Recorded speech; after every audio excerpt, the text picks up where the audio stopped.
Kaum Bani Israel ketika itu hidup tertindas oleh kekuasaan Jalut yang menguasai tanah Palestina. Jalut adalah seorang penguasa kejam dan bertubuh sangat besar seperti raksasa.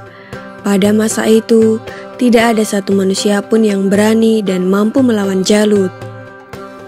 Allah Subhanahu wa Ta'ala kemudian mengangkat seorang penggembala Bani Israel yang bernama Talut untuk menjadi pemimpin kaum mereka, di mana saat itu Bani Israel dikenal mempunyai sifat keras kepala. Terbukti pada awalnya Bani Israel menolak karena Talut hanya seorang penggembala miskin. Hal tersebut dijelaskan Allah Subhanahu wa Ta'ala dalam Al-Quran Surat Al-Baqarah ayat 247 yang berbunyi, Nabi mereka mengatakan kepada mereka, sesungguhnya Allah telah mengangkat Talut menjadi rajamu. Mereka menjawab, bagaimana Talut memerintah kami, padahal kami lebih berhak mengendalikan pemerintahan daripadanya, sedang dia saja tidak diberi kekayaan yang cukup banyak. Nabi mereka berkata, sesungguhnya Allah telah memilih rajamu dan menganugerahkan ilmu yang luas dan tubuh yang perkasa.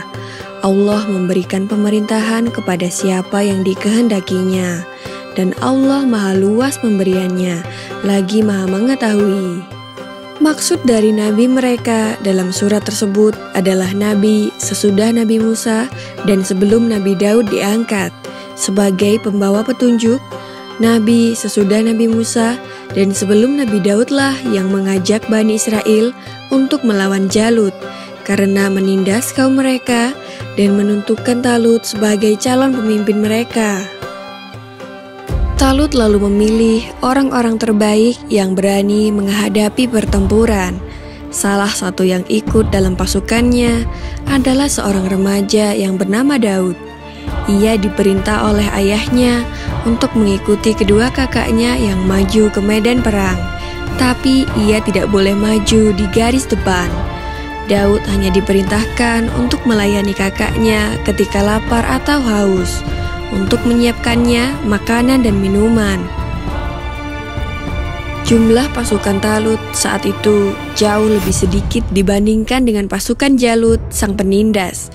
Jalut adalah seorang panglima perang yang bertubuh besar dan setiap orang yang berhadapan dengannya selalu kalah. Talut lalu berdoa kepada Allah Subhanahu wa Ta'ala, ya Tuhan kami, curahkanlah kesabaran atas diri kami dan kokohkanlah pendirian kami dan tolonglah kami dalam menghadapi orang-orang kafir. Maka dengan kekuatan doa itu, mereka menyerbu pasukan Jalut dengan gagah berani. Pasukan Jalut tak mengira bahwa lawannya yang berjumlah sedikit itu mempunyai keberanian bagaikan singa yang terluka. Dan pada akhirnya, pasukan Jalut dapat dikalahkan, sehingga hanya tersisa Jalut dan beberapa pengawalnya saja. Talut dan pasukannya tak ada yang mampu menghadapi raksasa itu. Talut pun lalu berkata, siapa yang dapat mengalahkan Jalut, maka ia akan diambil sebagai anak menantuku dan akan mewarisi kerajaan. Lalu di saat itulah Nabi Daud yang masih remaja mengajukan diri untuk bertarung melawan Jalut. Maka dimulailah pertarungan yang tidak seimbang itu. Dengan menyebut nama Allah dan hanya berbekal sebuah ketapel dan 3 buah batu kerikil, Nabi Daud tidak ragu untuk melawan Jalut. Nabi Daud selalu bisa menghindar dari tebasan pedang Jalut. Berkat keteguhan imannya kepada Allah Subhanahu wa Ta'ala, maka pertolongan pun diturunkan kepadanya.